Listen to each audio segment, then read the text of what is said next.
নামে কৃষকের উন্নয়ন। পূর্বস্থলী 1 নম্বর ব্লকের নিমতলার কিষাণ মান্ডিতে তৈরি করা প্রায় 100টি দোকানঘর গত 5 বছর ধরে কৃষকদের মধ্যে বন্টন করা হয়নি বলে অভিযোগে সরব হয়েছে বিজেপি।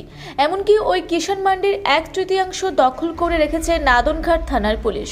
সেখানে পুলিশের যাবতীয় বাজেয়াপ্ত করা গাড়িগুলো রাখা হয় বলে অভিযোগ।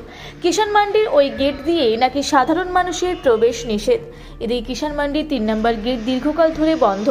ভেতরেও আগাছা জঙ্গলে গ্রাস করেছে, বিষধর সাপের দল বাসা বেঁধেছে। নিয়মিত ব্যবহার না করায় শৌচাগারগুলোও নষ্ট হতে বসেছে। কিষাণ মান্ডি একটি অংশে অব্যবহৃত প্লাস্টিকের ব্যবসা চলছে। এলাকার অধিকাংশ বাসিন্দারা কিষাণ মান্ডি ওই বন্ধ হয়ে থাকা দোকানঘরগুলো আজও চালু হতে দেখেনি বলে অভিযোগ করেছে বিজেপি। তাদের দাবি, কোটি কোটি টাকা খরচ করে কৃষকের স্বার্থে এই কিষাণ মান্ডি তৈরি করা হয়েছিল, কিন্তু চাষিদের মধ্যে আজও 80% দোকানঘর বন্টন করা হয়নি। উন্নয়নের টাকাও নয়ছয় করা হয়েছে বলে তাদের অভিযোগ।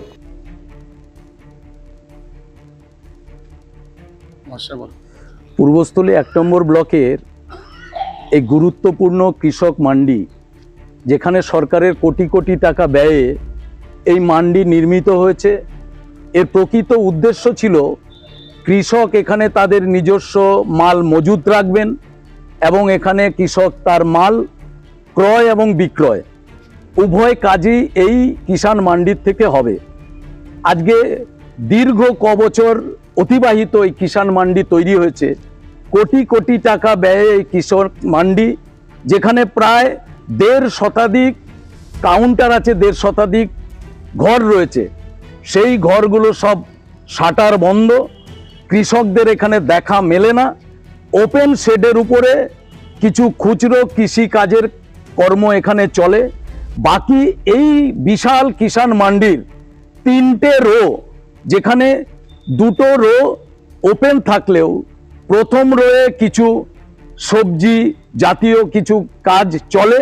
বাকি দ্বিতীয় রোয়ের বিশাল অংশ কৃষকদের কাজে না ব্যবহৃত হওয়ার কারণে এখানকার সংশ্লিষ্ট থানা, এ থানা তার সিজার এবং ওয়েস্টেজ মালপত্র এখানে মজুত করে রেখেছে। এক কথায় থানা এই অংশকে ব্যবহার করছেন।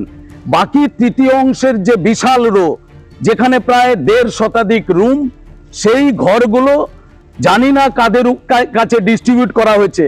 এলাকার বহু বেকার যুবক, যাদের কর্মসংস্থানের একটি বড় কেন্দ্র এই কিষাণ মান্ডি হতে পারত, কিন্তু এখানকার শাসক দল, সর্বোপরি এখানকার মন্ত্রী স্বয়ং নিজে থাকা সত্ত্বেও তার প্রপার ডিস্ট্রিবিউশন হয়নি এবং সঠিক কৃষি কাজে বেকার যুবকরা যে অংশগ্রহণ করতে পারতেন, বেকারের বেকারত্ব দূর করার যে একটা সুযোগ ছিল, বেকার পরিযায়ী শ্রমিকদের এখানে এসে তাদের স্থায়ী কাজের ব্যবস্থা হতো, সেই কাজে সরকারের কোনো দৃষ্টিপাত নেই।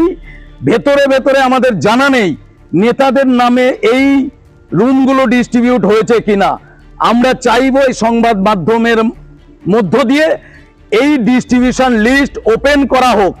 কারা এই কিষাণ মান্ডির এই ঘর নিজেদের নামে পেয়েছেন তার তালিকা প্রকাশ করা হোক। আর প্রকৃত কৃষকদের কাজে, কৃষি কাজে কৃষক মান্ডি ব্যবহার করা হোক। এখানে সেন্ট্রাল গভর্নমেন্টের প্রচুর পরিমাণের টাকা এই কৃষক মান্ডি নির্মাণের জন্য ব্যয় করা হয়েছে। আমরা চাই এই কৃষক মান্ডি প্রকৃত অর্থে কৃষক এবং এখানকার ঘর পরিযায়ী বেকারদের কৃষি কাজে ব্যবহার করার জন্য ডিস্ট্রিবিউট করা হোক।